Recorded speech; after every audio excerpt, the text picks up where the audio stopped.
un abri d'auto. Fait qu'à ce moment-là, vous n'aviez aucun doute que le monsieur en question ne mettrait pas des autos là-dedans, j'imagine. Écoutez, monsieur, quand les points sont passés au CCU, puis après ça, ils sont présentés avec des recommandations. Fait que jusque-là, qui était dans le dossier, là, je ne me souviens pas exactement c'est qu'est-ce qui était écrit dans le dossier, là, probablement vous l'avez lu plus que moi, mais je veux dire, ils ont eu une délégation mineure, puis ils ont autorisé, on l'a autorisé, c'est tout. OK, ils ont autorisé, puis à la fin des travaux, aucune inspection a été faite au même lieu quand il y a eu la fin des travaux. Et quand on dit aussi qu'on exploite un commerce dans le village de Saint-Adolphe-d'Arvor, normalement, la taxation, il devrait avoir une résidence, un commerce. Là, présentement, cette résidence-là, elle n'a aucune taxe commerciale, il n'y a aucun permis d'exploitation qui a été fait, puis la compagnie est affichée présentement sur le chemin principal. Il y a une affiche commerciale qui est là, mais la personne en question ne paye pas aucune taxe commerciale. Trouvez-vous ça juste, monsieur le maire? C'est pas question de justice, monsieur, c'est quand ils ont fait premièrement, les taxes commerciales, ça fait 1 an que ça existe, vous êtes au courant. Deuxièmement, parce qu'il y a personne qui payait une taxe commerciale avant, là, la taxe commerciale a été implantée l'année passée. Deuxièmement, pour implanter une taxe commerciale, il faut que le bâtiment soit déterminé par l'évaluateur en commercial. Si initialement est résidentiel, effectivement, elle n'est pas taxée commerciale, puis il y a des demandes qui ont été faites pour certains bâtiments pour qu'ils soient zonés commerciaux. Dans le PIA, il y avait ici, dans le 8-5 PIA du village, cœur du village, est-ce que vous tolérez un ou plusieurs bâtiments accessoires pour ne pas nuire aux paysans et pour ne pas nuire non plus à la vue des citoyens? J'ai pas l'information, monsieur. Bien, moi, j'ai fait la demande à l'information, j'ai aucune information de votre part. Je peux pas vous dire, je ne suis pas au courant du dossier. Est-ce que vous pouvez, dans les prochaines semaines à venir, regarder ça de près, ce dossier-là? Parce qu'il y a un conflit d'intérêts ici, monsieur le maire, et vous savez exactement de quoi je parle. Non, excusez, là, si vous dites qu'il y a un conflit d'intérêts, vous avez approuvé ce que vous dites, là? Oui, OK. Puis je peux vous dire, là, je vais vous dire, c'est ce que vous dites, là, parce que c'est une personne qui est membre du conseil. Il n'y a pas personne qui est membre du conseil qui a des privilèges, ça, je vous le garantis. Puis si vous pensez que c'est pas correct ce qui se passe, là, bien, vous pouvez faire aussi une plainte à la CMQ. C'est correct? Bien, oui, mais en même temps, j'aimerais bien que me l'expliquer aussi de façon plus directe, justement, de ces fameuses plaintes-là que j'ai jamais eu de suivi, parce que quand on regarde la réglementation du PIA, c'est pénal, ça, c'est 500 places par jour dans une exploitation du commerce qui n'est pas dans la bonne zone. Ils sont sur le dossier, l'administration est sur le dossier, c'est juste ce que je peux vous dire. Parfait, merci, M. Merci. Madame Liliane Roucault. Madame Roucault, s'il vous plaît. Bonsoir. Bonsoir. J'aimerais savoir, on a fait une demande de dérogation mineure le 21 septembre pour un portefeuille, puis ils m'ont dit au ville que ça va passer ce soir, la séance du 20 octobre. Juste vous arrêter, madame. Est-ce que, juste pour être sûr, là, est-ce que c'est la dérogation qu'on avait retirée il y a 2 mois? Non, c'est une nouvelle dérogation. On a fait une nouvelle dérogation le 21 septembre. Puis ils ont dit que ça va passer la séance du 20 octobre parce qu'on est en attente pour la vente de chalet. Puis c'est le notaire qui veut se régler. Puis on attend toujours. Puis c'est déjà 1 mois. C'est quoi l'adresse? Puis ça va passer ce soir. Est-ce que vous avez l'adresse, madame? Oui, j'ai le numéro de dérogation ici. C'est le 23 01. Juste l'adresse. C'est le 66 chemin de l'Église. Chemin. On l'a vu hier. On l'a vu hier pour la première fois. Ce qu'ils disent, c'est qu'il a passé à l'urbanisme hier, donc il va passer à la prochaine séance. Alors, je dois attendre un autre mois. Est-ce que c'est possible d'avoir quelque chose comme un papier pour dire au notaire que ça va passer? Parce que... qu'on peut probablement vous écrire que ça va passer le mois prochain. Oui, on peut vous écrire ça. Parce qu'aujourd'hui, quand on se parle, le CCU a eu lieu hier. Nous autres, on ne l'a pas encore vu. Puis, j'ai pas les recommandations du CCU. Nous Nous autres, on devrait avoir ces dossiers-là la semaine prochaine, mercredi, au caucus. Si on est d'accord, on pourrait peut-être vous dire, mais je vous dis, tant que la résolution n'est pas adoptée, il n'y a aucun pouvoir là. On peut dire qu'on a l'intention de l'adopter, je pourrais vous écrire ça, mais au-delà de ça, je ne peux pas faire plus. Mais est-ce que je peux appeler dans une semaine pour voir si c'est correct ou non? Est-ce que vous pouvez m'envoyer un courriel à maire, puis marquer vos coordonnées, puis l'adresse, puis je vais vous faire un suivi? Parce que c'est vraiment une construction d'époque. Je ne peux pas bouger la maison, il n'y a rien à faire. C'est vraiment le latéral de la maison. C'est un pied. OK. C'est bien. Alors, toujours j'attends, puis tu sais, aujourd'hui, les acheteurs, les jarrets, c'est fait. Oui. Mais comme je vous dis, envoyez-moi vos informations, puis je vais vous revenir. Là, mettons, on passe ce mercredi, là, mettons, vers la fin de la semaine, je vais vous revenir. Correct? Oui, sur le site Maire Saint-Adolphe, ou sinon vous téléphonez, on va vous le donner. Merci, madame. Monsieur Michel Post.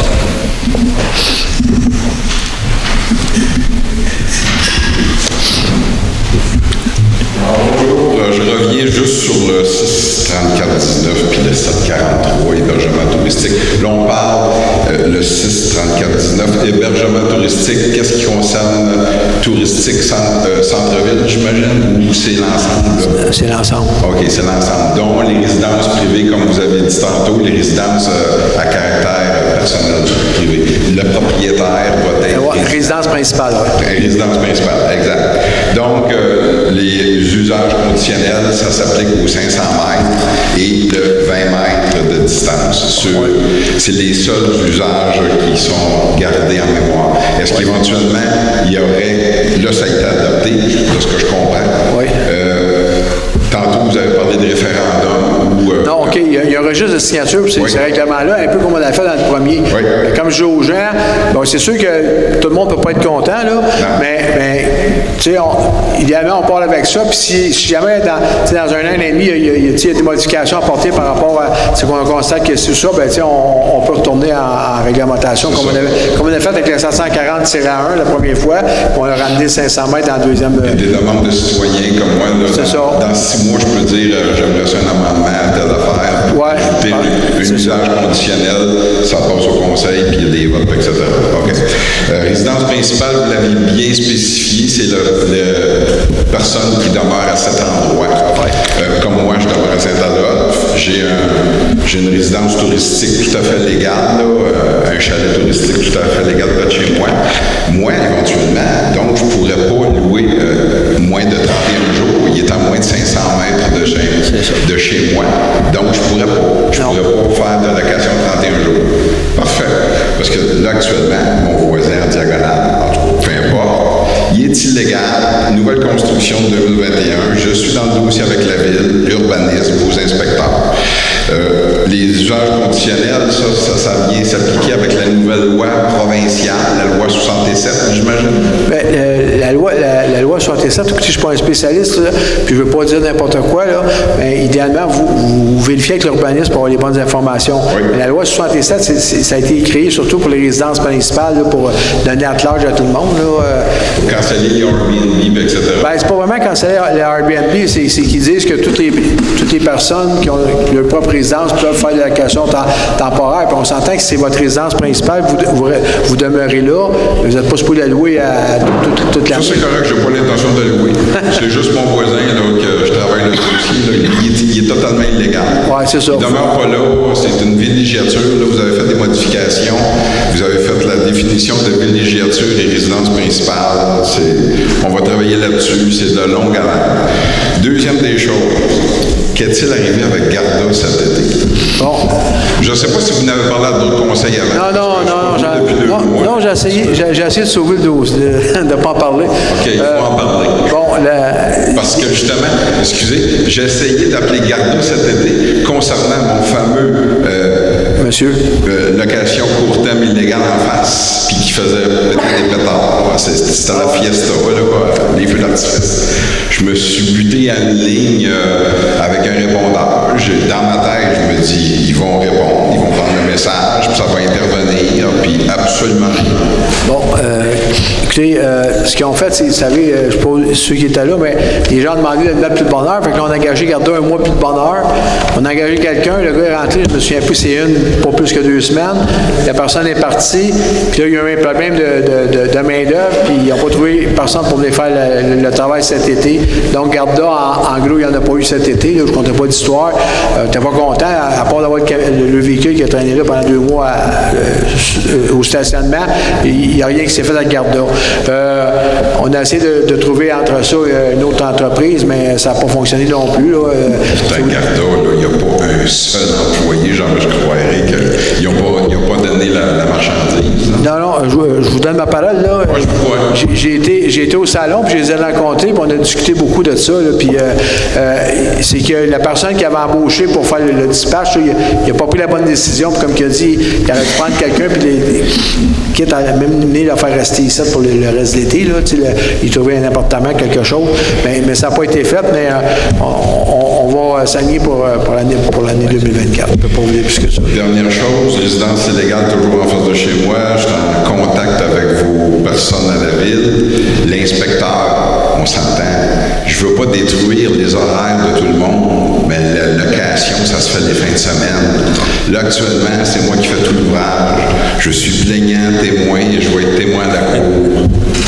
À quelque part, il faudrait peut-être, je ne sais pas, un samedi dans un mois, qu'un inspecteur puisse faire ce genre d'ouvrage-là, de vérification de Airbnb illégal ou peu importe.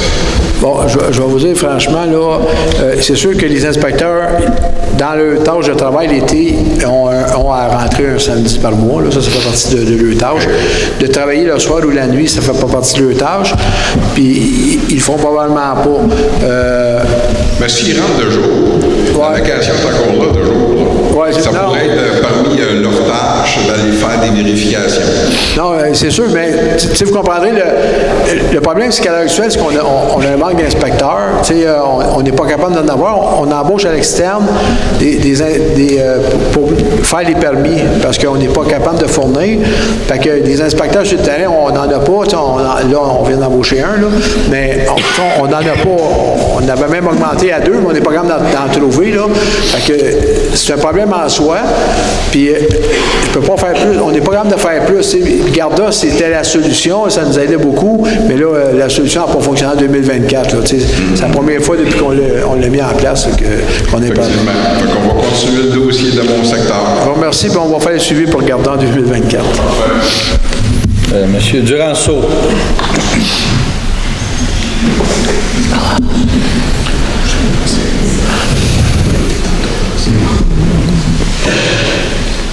Bonsoir tout le monde. Bonsoir. Je voulais savoir, vous êtes retourné en soumission pour la bibliothèque. Il y avait eu une résolution pour mettre fin au processus, c'est-à-dire que la résolution, c'est que vous n'aviez retenu aucune soumission. Par contre, je n'ai pas trouvé une résolution en séance publique pour pouvoir retourner en soumission. J'ai pas de résolution à faire pour aller en soumission. C'est une résolution pour mettre fin au processus. La résolution pour mettre fin... La résolution... Une résolution pour retourner. Non. La résolution, c'est pour dire que l'entrepreneur, on ne le prend pas. Puis on retourne en soumission, puis c'est tout, là. C'est juste... Donc, pour retourner en soumission, oui. Vous avez modifié quelque chose. Oui. Alors, selon mes calculs, pour diminuer d'environ 3 millions, êtes-vous capable de me dire qu'est-ce que vous avez modifié dans les nouveaux paramètres? Pour moi, je suppose qu'il n'y a pas une diminution de 3 millions, là. Puis... 5,4, puis là, vous en avez déjà un dépensé, ça veut dire qu'il reste 2,4, fait que 5,4, 2,4, à peu près 3 millions. Correct. Ça, c'est vos calculs, là. J'ai déjà dit que ça va coûter plus cher que ça. Je peux l'écrire, si vous voulez. 5,4, revient à 3 millions. Grosso modo. Parfait. Les modifications qu'ils ont eues, c'est, en gros, c'est les gouttières, ensuite de ça, l'éclairage extérieur, puis la façade avant. Préparer une nouvelle appel d'offres comme ça peut coûter environ combien? J'ai pas l'information. Avez-vous un estimé de combien ça pourrait baisser? J'ai pas d'information à donner là-dessus, monsieur. Un petit truc de même, là, si vous voulez rester à 20 minutes, là, si vous étiez plus transparent, il y aurait bien moins de questions. Vous ne posez pas des fois, en tout cas, je n'irai pas là, je vais me fâcher. Ben, pas parti pour s'en aller à 20 minutes. À travers tout le conseil, là, est-ce que quelqu'un qui est au courant que des soumissions en haut de 100 000, il fallait les inscrire sur le site SEAO? Juste pour vous dire, monsieur, c'est pas les soumissions en haut de 100 000, il faut inscrire sur le SAO, c'est ceux de 25 000 à 99 000.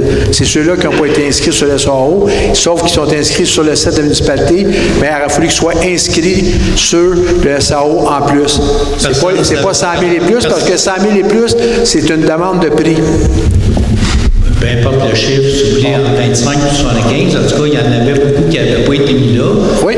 Ma question est à savoir, vous êtes 6 en avant, plus le directeur général, y a-t-il quelqu'un qui savait qu'il fallait faire ça? Ou personne ne savait ça? Non, on ne savait pas. Ça veut dire qu'on est géré par du monde qui ne savent pas vraiment comment ça marche. Je pose une question. Ah non, c'est sûr, monsieur. Tout le monde peut savoir comment ça fonctionne. C'est depuis 2010 que ça aurait dû être inscrit sur le SAO. Donc, cette information-là, elle n'a pas été diffusée. C'est pour ça qu'on va prendre des procédures pour faire que ça se modifie. C'est tout. J'ai rien d'autre à vous rajouter.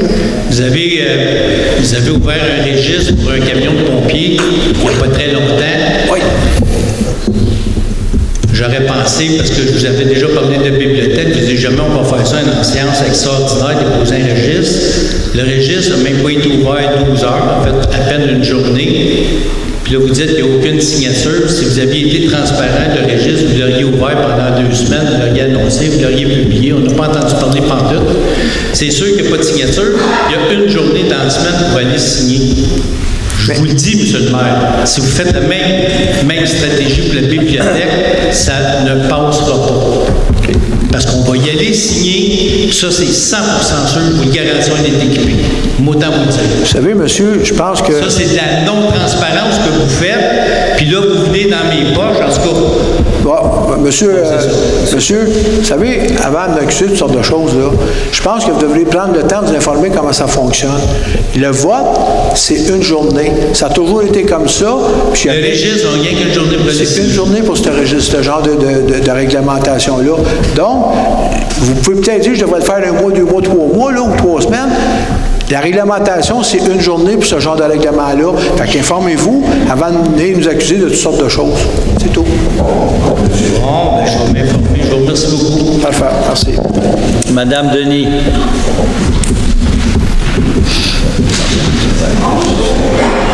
Bonsoir. Ça va bien? Oui. Moi, j'avais une question. C'est beaucoup point de vue budget, hein, parce que moi, le budget, j'aime ça, gérer ça.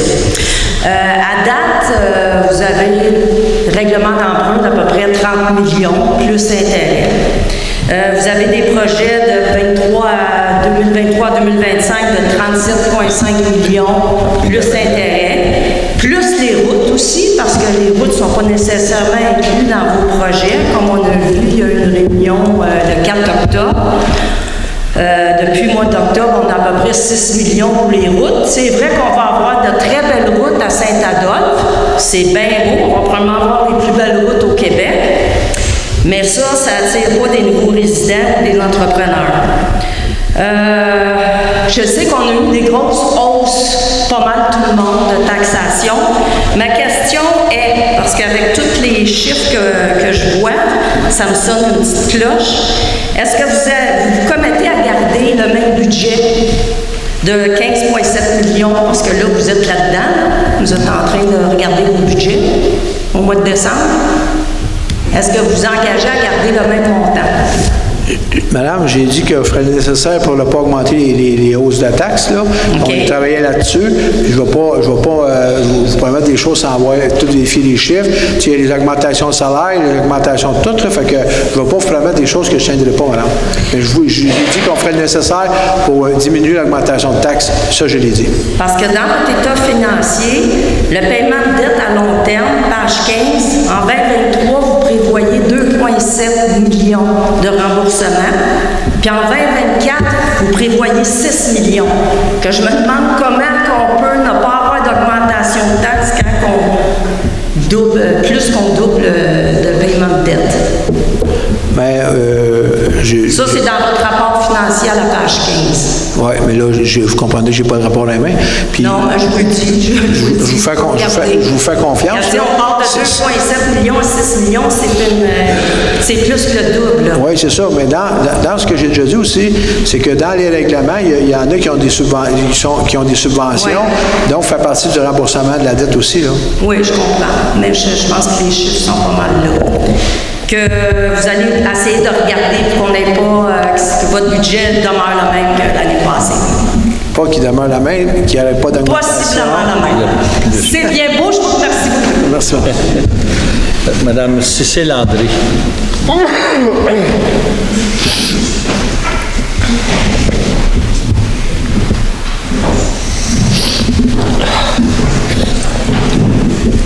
Bonjour. Moi, c'est la première fois que je viens à l'Assemblée municipale. Je vois que vous êtes quelqu'un monsieur le maire, qui est très à cheval sur le règlement. Vous le connaissez. Maintenant, j'en reviens. Comment ça se fait qu'une personne comme vous ait pu accepter depuis 2022 qu'un conseiller municipal opère une scierie illégalement au plein cœur du village? Là, ça me dépasse. Madame, j'ai expliqué tantôt. Bon, c'est pas... c'est le fun, c'est sûr. Non, vous avez expliqué que vous étiez en train de faire quelque chose. Mais ça existe depuis 2022. Non, excusez. Là, il y a eu 8 plaintes. Je ne sais pas combien il y a eu de plaintes. 8. Puis c'est pas le conseil qui gère les plaintes, c'est l'administration. D'accord, mais pourquoi une scierie peut opérer? Moi, j'habite sur le chemin du village, je vais ouvrir une scierie demain matin. Non, je comprends ce que vous dites, là. La dérogation, là, elle a passé au CCU, elle a passé au conseil, puis le conseil a accepté. Quelle dérogation? Bien, ce que vous me dites tantôt, la construction sur le terrain, son abri. Bon, c'est ça. C'est pas une scierie? Non, regardez, il y a eu une demande de dérogation qui a été acceptée par le CCU, qui était proposée par le CCU au conseil, puis le conseil a entériné la recommandation. Ça, c'est un. 2, qu'il y ait une série qui n'est pas supposée avoir, je vous dis, ils sont dessus, puis ils sont en train... Depuis un an? Ça fait pas un an, là. C'est assez. S'il a établi quelque chose, puis le 6 mois, puis ça l'a arrêté, puis ça a recommencé, puis il n'y a pas longtemps. Avec une pancarte sur le bord du chemin, c'est assez visible. Avec quoi? Il y a une grosse pancarte commerciale sur le bord du chemin. La pancarte est légale, là. Écoutez, là, la pancarte est légale, alors. Elle est légale parce que c'est son entreprise qui est là, ben, elle a le droit d'être là. Le nom de l'entreprise, puis ses bureaux auraient le droit d'être là. Oui. Tu peux avoir une enseigne sur ton entreprise, tu peux avoir une enseigne puis avoir tes bureaux, exemple, sur ce place-là. Là. Fait que, je vous le dis, madame, là, ils sont en train de faire le suivi puis ils vont venir avec ça. Bon, ben c'est parfait. Merci. Merci. Bon. Monsieur Lajotte. Monsieur Lajotte. Oui, bonsoir, Monsieur le maire. Je vais aller direct au but. Lorsque vous avez signé le protocole d'entente avec le promoteur pour le projet sur la commune au 107 20e Avenue, il y avait une condition qui était incluse avant l'émission du permis de construction, qui était la 6.4, qui exigeait que le promoteur, pour pouvoir obtenir son permis de construction, obtienne soit une autorisation ministérielle ou encore une lettre de non-assujettissement émise par le ministère. Alors, on a appris, nous, par pur hasard, encore le problème peut-être de transparence, que le permis de construction avait été émis parce qu'on a vu de la machinerie sur le lot qui est en train de préparer les travaux qui vont commencer lundi matin. On nous a dit que les permis étaient émis, donc je suis allé valider ça à votre bureau. Vous pouvez le préposer qui me le confirmer. Et j'ai demandé s'il y avait eu des autorisations ministérielles du ministère de l'Environnement, soit soit l'autorisation, soit le non-assujettissement. On a dit que non, ça n'était pas au dossier. Donc, ma question pour vous, c'est d'une part, le protocole d'entente devait être approuvé par résolution du Conseil, vous l'avez fait. Il ne peut pas être modifié autrement que par une résolution du Conseil. Et la Ville a émis un permis de construire sans qu'une des conditions essentielles ait été faite. Je vous rappellerai que du point de vue des citoyens, nous, qui avons été ici là, de façon assidue depuis 1 an et demi à l'égard de ce projet-là pour s'assurer que les milieux humides soient protégés, quand on a vu cette chose-là, c'était un soulagement pour nous parce qu'on s'était enfin, au moins, ce projet-là ne se réalisera pas sans que le ministère de l'Environnement intervienne et valide soit par certificat d'autorisation ou soit par l'aide assujettissement, qui est les milieux humides ne seront pas affectés par la construction des voies publiques. Alors, ce que je vous dis, M. le maire, je ne comprends pas comment la municipalité a pu émettre un permis à l'encontre des conditions du protocole d'entente sans modifier le protocole d'entente, ce qui, à mon avis, fait que le permis de conduire a été émis illégalement.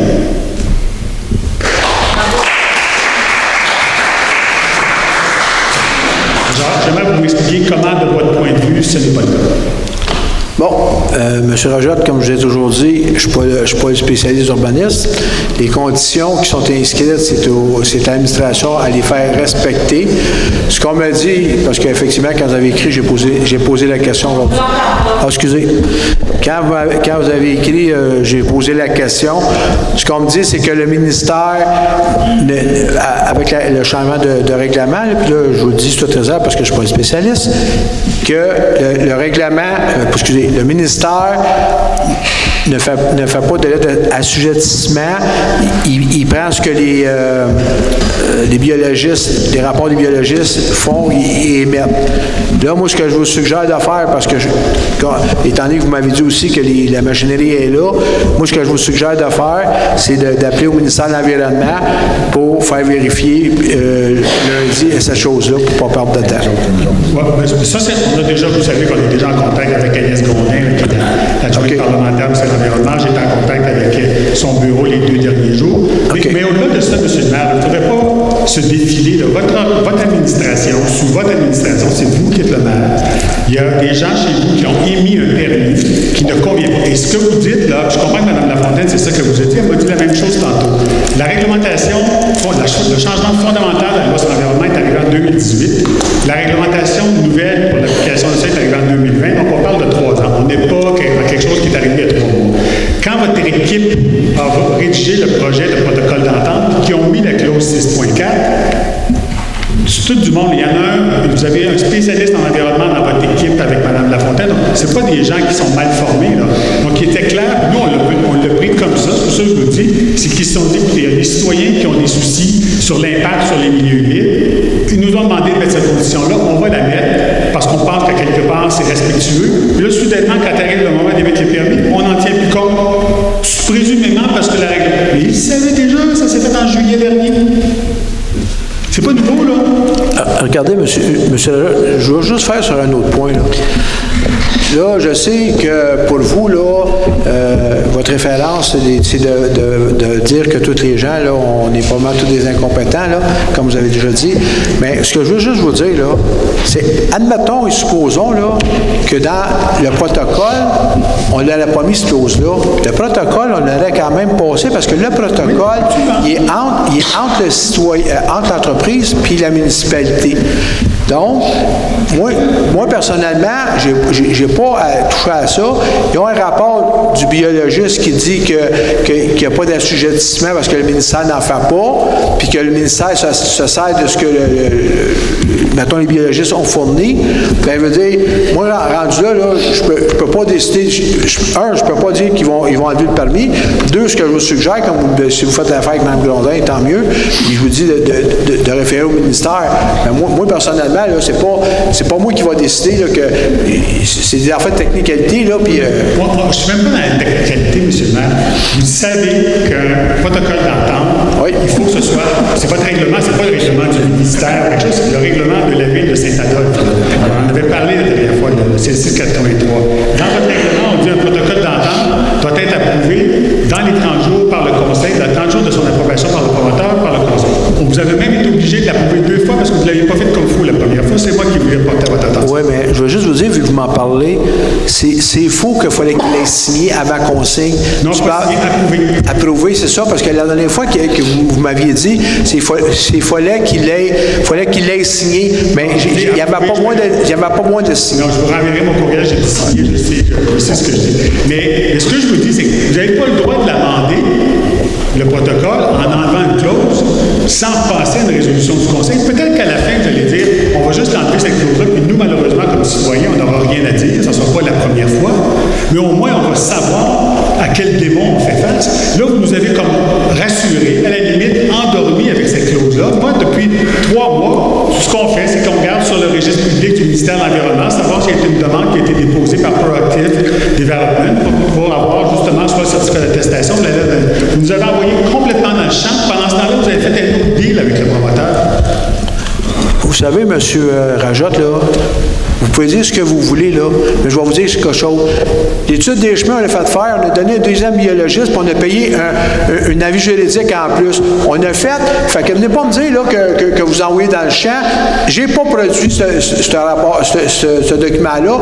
L'administration l'a fait, puis j'ai pas les connaissances nécessaires à savoir l'assujettissement, si c'est valide ou pas, parce que le ministère n'enseigne pas. C'est pas de ma responsabilité, c'est l'administration. Dites ce que vous voulez, j'ai pas touché à ça. Vous êtes le maire, ce que je vous dis, c'est que vous avez modifié un protocole. Je vous inviterai à parler à vos conseillers juridiques. Vous avez modifié un protocole de façon non admissible en droit. Donc, vous avez essentiellement émis un permis en contravention de ça. Faites attention, l'administration, c'est sérieux, l'administration de la municipalité. Là. On ne fait pas ça à peu près, on y va. Si vous voulez le modifier, allez-y, je ne pourrais pas vous empêcher de le faire. C'est vous le maire avec l'organisation.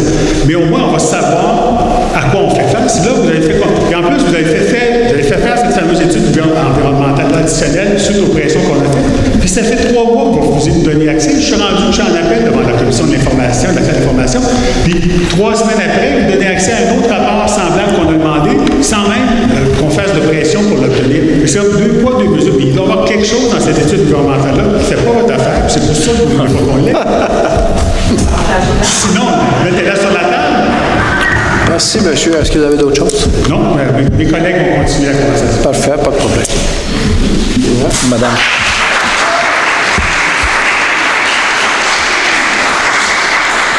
Oui, monsieur le maire, nous, on va mettre les choses au clair de ce qu'on a appris par hasard, c'est que lundi matin, à 7h30, il y a du déboisement et la construction de voies publiques dans le projet dont on vient de parler. On est très étonnés parce que vous avez fait faire une contre-expertise environnementale l'été dernier à notre demande. On n'a jamais pu y avoir accès. Est-ce qu'on peut savoir ce qui vous a rassuré dans cette contre-expertise environnementale-là? Nous, on a vu plein de rubans bleus qui indiquent des milieux humides apparaître sur le terrain suite à la visite de cette deuxième firme de biologie. On a compris qu'il y avait des milieux humides, ce qu'on disait depuis 1 an, non répertoriés par le promoteur, peut-être oubliés par le promoteur. Alors, les rubans bleus apparaissent, les milieux humides sont là, la contre-expertise environnementale, on ne l'a pas vue. Pourquoi vous donnez donc ce permis d'abattage, de construction de voies publiques, sans nous avoir partagé peut-être la contre-expertise environnementale? Qu'est-ce qu'elle dit, cette contre-expertise environnementale? Est-ce qu'on peut savoir?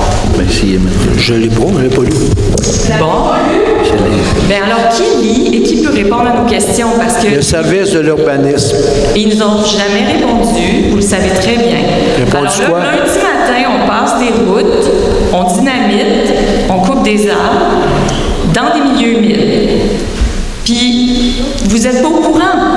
Pourquoi vous avez donné ce permis? C'est pas moi qui ai donné le permis, c'est l'administration qui a autorisé le permis.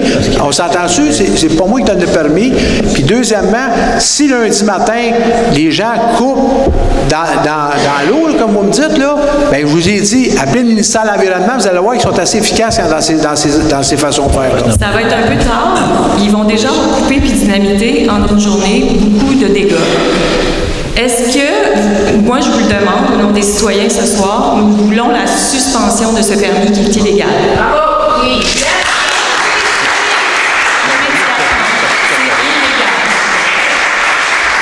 Avez-vous le pouvoir de suspendre un permis, monsieur le maire? Non.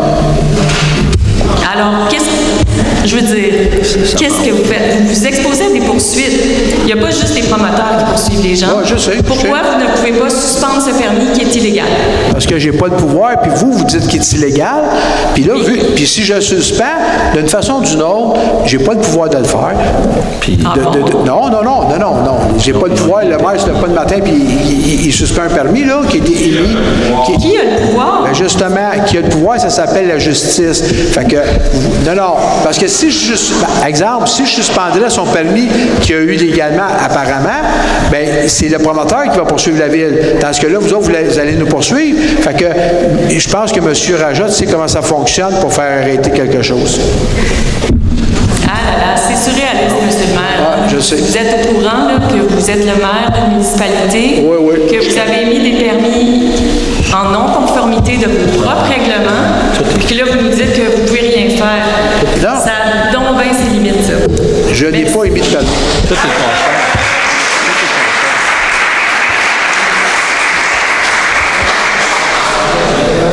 Madame Bush. Tout est conforme. Bonsoir. Si on met les permis, c'est conforme. Toujours dans le même dossier.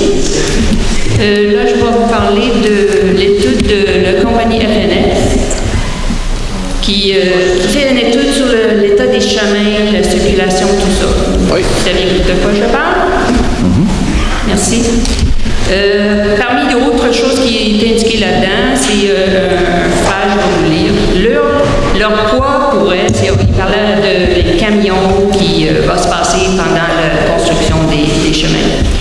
Leur poids pourrait également créer des enjeux de sécurité géotechnique quant à la résistance des sols et chaussées, notamment lorsque les véhicules se trouvent à flanc de montagne. Ceci est particulièrement lors de la période de ma méthode, en tout cas. Il est également important de noter que les véhicules de construction sont également exposés aux enjeux. En tout cas, juste pour faire un point aux questions, dans le rapport, il y avait des recommandations de poursuivre avec une étude géotechnique qui parle justement à ça. Est-ce que vous avez l'intention de poursuivre ces recommandations? Non, parce que de toute façon, les chemins, tout le monde sait comment ils ont été faits. Je vous entends pas, monsieur. Excusez, tout le monde sait que les chemins, comment ils ont été faits dans le temps. Il n'y a pas une étude géotechnique, parce que les études géotechniques, c'est aussi si on voulait élargir la 12e avenue, là, la 12e rue ou avenue, ça me saute. Puis c'est pour ça que la recommandation les discussions pour la recommandation, ça a été de mettre un sens unique sur la 12e. Excusez, laissez-moi terminer. Laissez-moi terminer. Vous ne répondez pas aux questions. Je vous ai répondu, madame. J'ai dit non. Enfin, sens unique. Parfait. Il y a un sens unique. C'est beau. Répondre juste ça, c'est beau de pointer comme ça. Il recommande aussi qu'on élarge les portions qui sont en bas de la norme, soit à 5 mètres de largeur. Ils disent de faire un travail de l'élargir pour la sécurité présente durant la construction et pour la future. Avez-vous l'intention de suivre ces recommandations? Madame, ce qui était fait, là, c'est les stops, les sens uniques. C'est pas la question que je vous demande. Est-ce que vous avez l'intention d'élargir la largeur des chemins? Non. OK. Ils recommandent aussi de mettre des pancartes de vitesse, de déduire jusqu'à 30 km. Est-ce qu'on va avoir des enseignes comme ça sur le territoire? Probablement qu'il va en avoir pendant les travaux avec l'entrepreneur. C'est toute réserve. Ils ont mis aujourd'hui des pancartes de sens unique, comme vous commencez de parler. Ils ont mis de mauvaises directions. Ils ont mis de mauvaises directions. Les directions qui étaient suggérées par le rapport, c'est d'aller à la direction ouest. Ils ont mis en direction est. Je ne me souviens pas, mais c'est de sens envers, en tout cas. Premièrement. Deuxièmement, ils ont mis qu'une seule signalation pour un sens unique d'une distance qui est plus que 2 km. Et je vous dis que personne ne va suffire sans signalation. Je sais que vous n'avez pas un pouvoir là-dedans, mais c'est juste à dire que ça ne résout pas le problème de tout. C'est complètement ridicule, tout ça. Donc, vous avez commandé une étude de chemin, tout ça, puis toutes les recommandations que je viens de notés, vous n'allez pas les faire. Vous n'avez pas l'intention. Alors, pourquoi faire? J'ai fait la demande parce que vous m'avez dit que c'était non sécuritaire. J'ai fait vérifier. Puis le sens unique va régler une partie du problème. Puis effectivement, c'est sûr qu'on n'élargira pas la 12e avenue pour la rendre conforme à deux sens parce que c'est dans un livre. C'est pas conforme à deux sens, c'est un sens. Non, on n'est pas capable de l'élargir. La seule façon pour éviter les face-à-face, ils ont dit de faire un sens unique. C'est ce qu'on vient de faire. Ben là, je ne sais pas, là, ils ont été faire. Écoutez, on va vérifier, là, je ne l'ai pas vu. Bon. Et moi, je veux juste être d'accord de souligner encore que vous n'avez pas respecté le protocole d'entente et qu'on demande une suspension de permis. En plus, là, je vais mettre en record qu'on pense, c'est dans les pensées, c'est dans les planifications qu'on va faire une manifestation devant, puis on appelle la presse pour arrêter que les fêtes commencent lundi matin. Merci.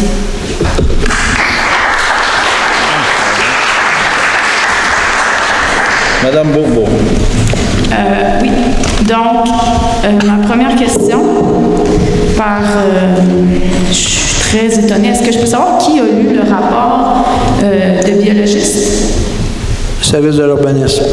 Est-ce que les conseillers présents ont pris connaissance de ce rapport-là?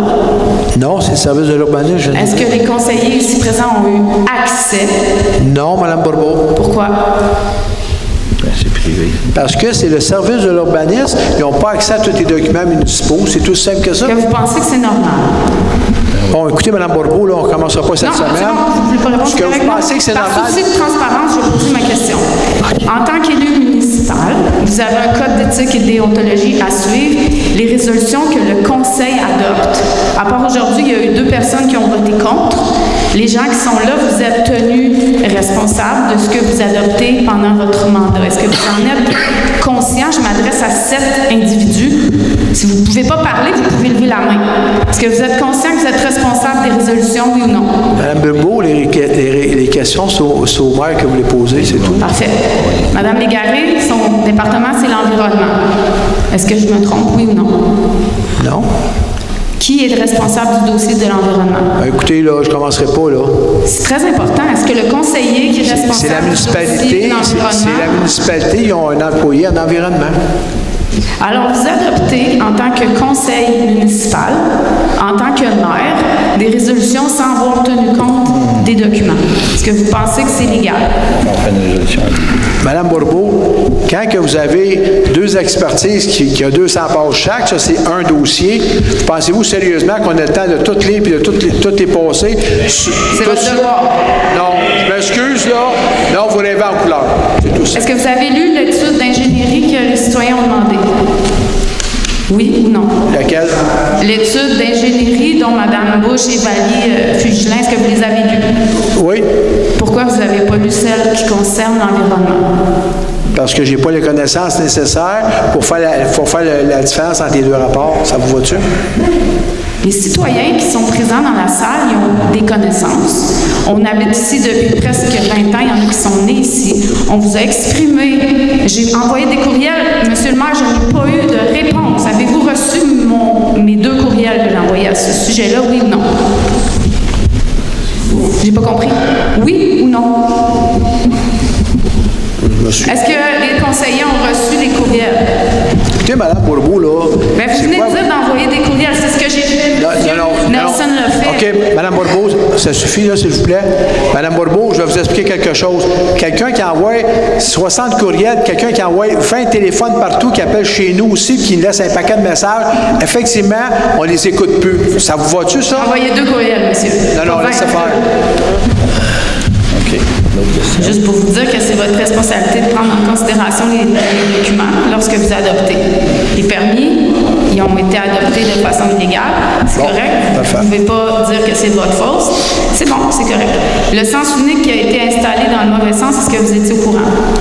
Le sens unique? Oui, mais je ne suis pas au courant qu'ils l'ont mis du mauvais côté. On va vérifier. Est-ce que vous savez que l'hiver, l'asphalte qui a été mis dans le chemin du domaine On en a parlé à plusieurs reprises. C'était extrêmement dangereux à l'époque où c'était en gravelle. C'est quoi que la municipalité compte faire pour assurer la sécurité des citoyens pendant l'hiver pour le chemin du domaine? J'ai pas l'information. Poser la question par écrit à l'administration. Est-ce que vous pouvez être conscient qu'il y avait déjà beaucoup d'accidents dans ce chemin-là? Avec l'asphalte, on atteint, sans toucher les freins, près de 80 km/h. Avant, c'était ralenti parce que c'était en gravelle. Est-ce que vous êtes conscient que l'hiver, les pentes ont plus de 15 même à certains endroits dans le domaine d'en haut, ils ont presque 20 25 à la côte du lac Barque.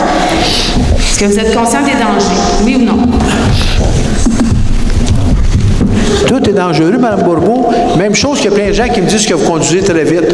Fait que, Mme Bourbeau, je vais vous dire, ce qui a été fait là, c'était fait avec des ingénieurs. Donc, j'ai pas la connaissance et j'ai pas l'expertise nécessaire pour dire que l'ingénieur, ce qu'il a fait, c'est pas correct. Ils ont fait le chemin. S'il y a des gens qui roulent en fou, qu'est-ce que vous voulez que je fasse? J'ai pas de contrôle là-dessus. Les gens, ils se plaignent quand les chemins sont pas beaux, puis quand il fait réparer, ils disent que les gens roulent trop vite.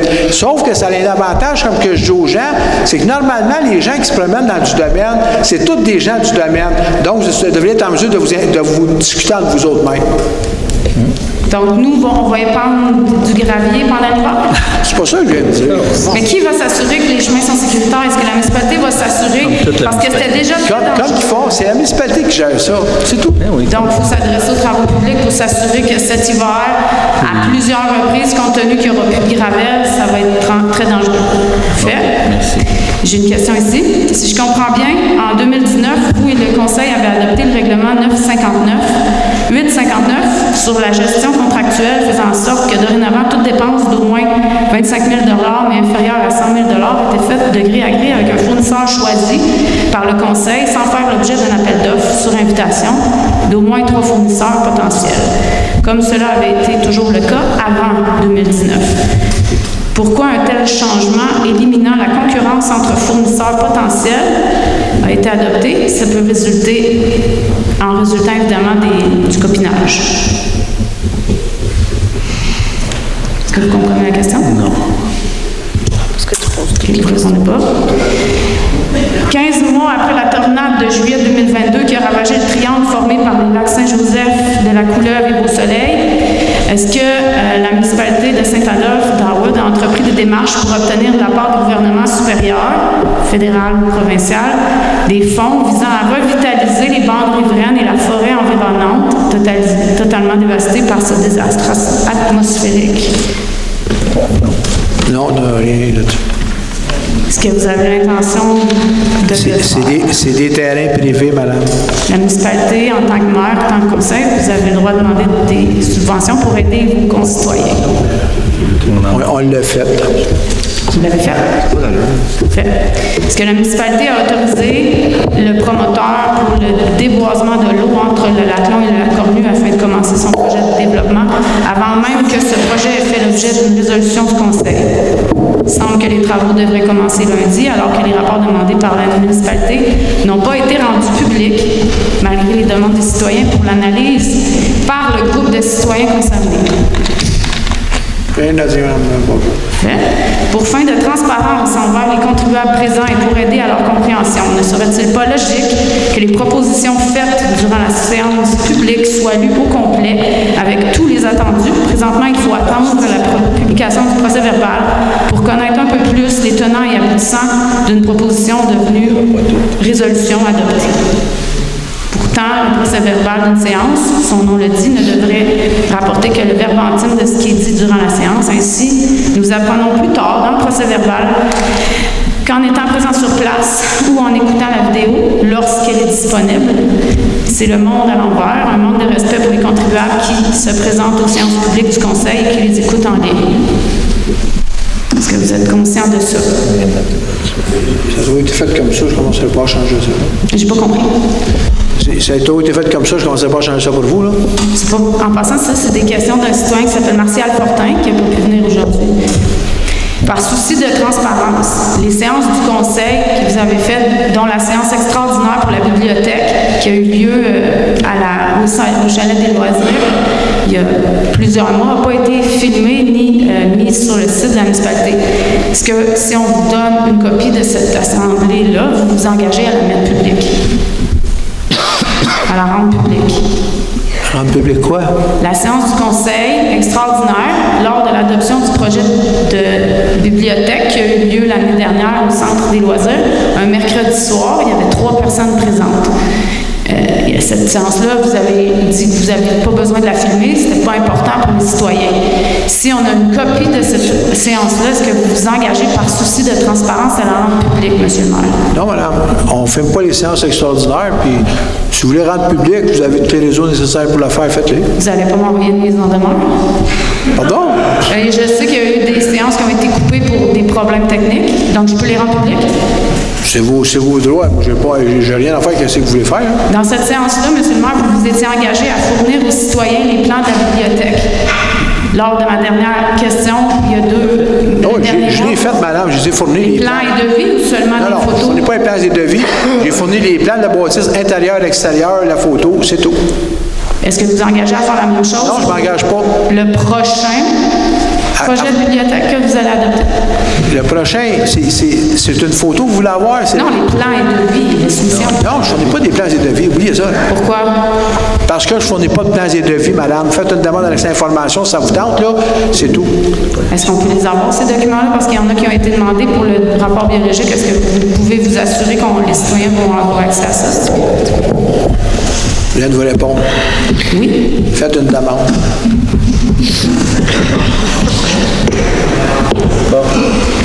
Bien. Donc, ma question concerne la transparence. Est-ce que vous vous engagez à rendre public les 3 soumissionnaires de la prochaine bibliothèque? Oui ou non? Madame Bourbeau, quand on va adopter, si on approuve, on le fait ou on ne le fait pas, peu importe, on est obligé de le faire dans la résolution. Donc, les citoyens vont avoir accès aux documents? Oui. Je fais une résolution qu'on accepte, qu'on refuse, on va faire une résolution. Est-ce que je peux savoir qui paye votre salaire, M. le maire? D'après moi, là, ça doit être pas mal tout le monde. Donc, si tout le monde nous demande des informations, par respect pour les gens qui sont dans la salle, est-ce que c'est possible au moins de les écouter, de prendre le temps de lire les documents parce que vous êtes payé avec nos taxes? Je sais, madame, je suis payé très cher parce que ce que je fais, je sais. Est-ce que vous êtes là pour être payé? Pardon? Est-ce que vous êtes ici pour le bien public ou pour mettre... De l'argent des poches? Je ne sais pas, c'est une question. Madame Bourbeau, je vais vous dire quelque chose, là. Premièrement, vous ne savez pas de quoi vous parlez. Correct? Deuxièmement, je suis entrepreneur électricien, puis j'ai lâché depuis que je travaille pour la ville. Puis je peux vous dire que mon salaire d'entrepreneur électricien, c'est pas mal plus payant que de faire ce que je fais puis le nombre d'heures que je fais. Fait que peut-être que vous n'êtes pas contente, peut-être que vous n'êtes jamais satisfaite. Fait que moi, je fais le travail, j'en fais assez. Vous trouvez que vous faites un bon travail? Ah non, sûrement pas, je sais, je suis un pas bon, je le sais. Mais vous savez qu'à Ivry, le maire a démissionné, peut-être que vous pourriez faire la même chose? C'est valable, Mme Bourbeau, vous ne l'aviez pas faite quand vous étiez conseillère.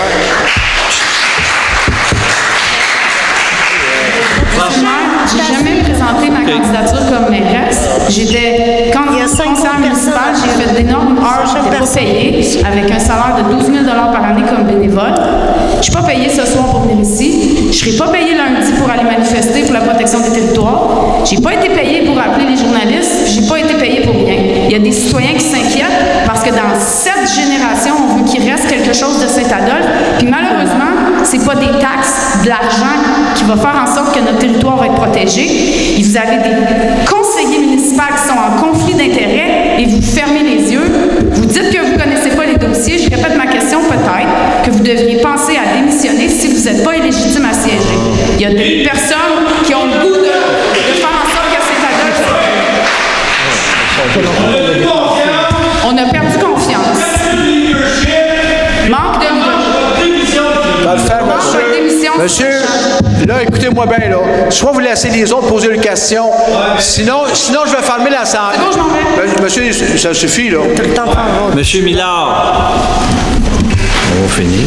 Attention, on va faire. Ça repart. Oui, ça Bonsoir. Bonsoir. Suite aux certaines informations que vous m'aviez demandé quelques séances précédentes, j'ai, avec un de mes collègues, M. Daniel Piché. On a envoyé tous les documents à, justement, M. Labarre. Et tous les dossiers, tout a été regardé versus le budget. OK? Et selon toutes les informations qu'on a données, et je pense qu'il est allé aussi avec Mme Gagné, qui ont tous vérifié les chiffres aussi. Et nos chiffres correspondent à peu près aux chiffres, excluant la bibliothèque. Fait qu'on est à peu près aux 27-28 millions de chiffres qui correspondent à vos chiffres confirmés par votre DG. Maintenant, c'est certain qu'avec les taux d'intérêt, on est rendu à 39-40 millions, et ainsi de suite. Sur l'année 2023, on avait, 2022-2023, on avait je pense que c'était à peu près 16,2 millions de dettes.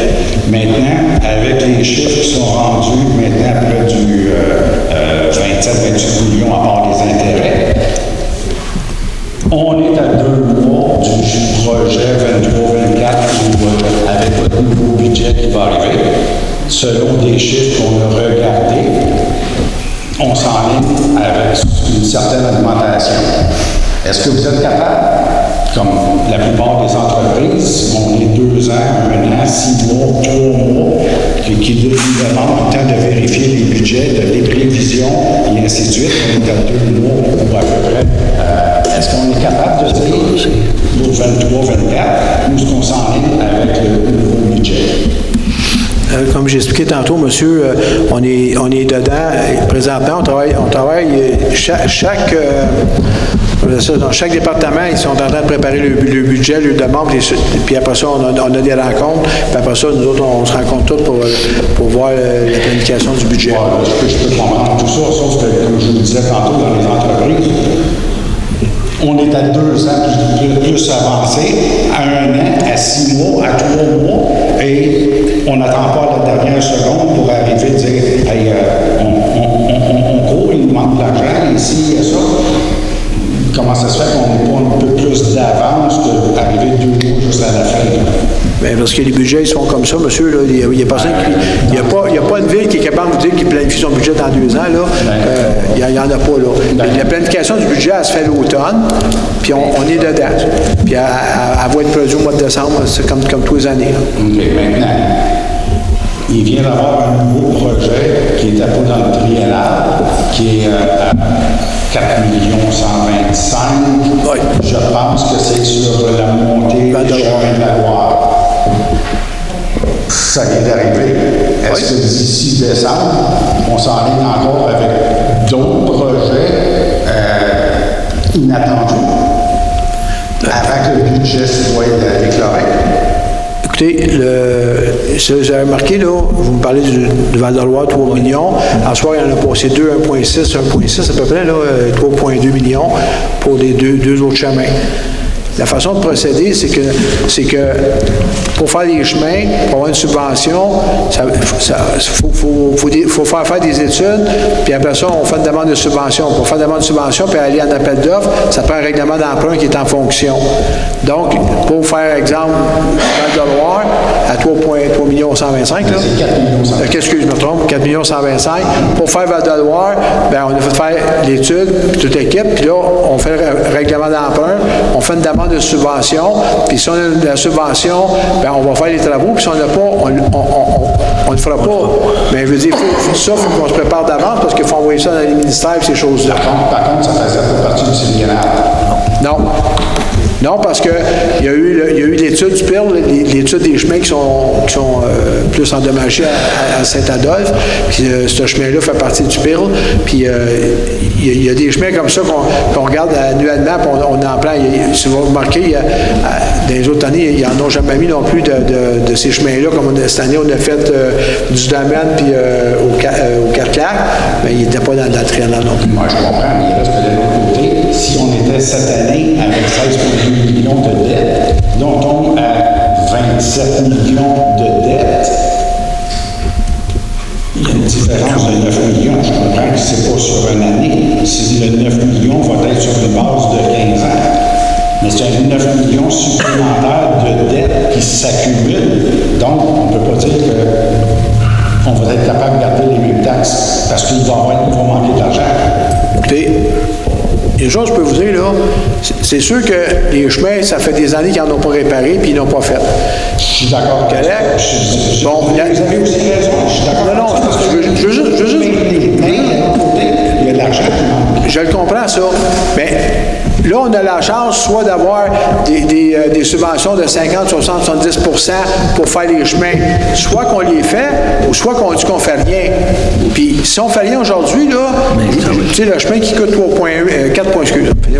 4,125, bien, si vous attendez dans 6 ans, qui est déjà magané, puis qui est déjà approuvé par le ministère, c'est un chemin qu'il faudrait qu'il soit fait, si on ne les fait pas là, on attend, puis on dit dans 8 ans, puis les autres, ils les feront, comme ça s'est fait depuis des années, bien, c'est ça le problème, c'est que ça ne va pas coûter 4,4 millions, ça va peut-être en coûter 6 ou 7. Fait qu'à un moment donné, il faut en faire l'entretien. Pendant des années, il n'y en a pas eu. Puis, quand je suis rentré, je l'ai dit aux gens qu'on était pour travailler là-dessus, pour la voirie, pour les faire, puis j'ai dit que j'irais chercher des subventions. Ce que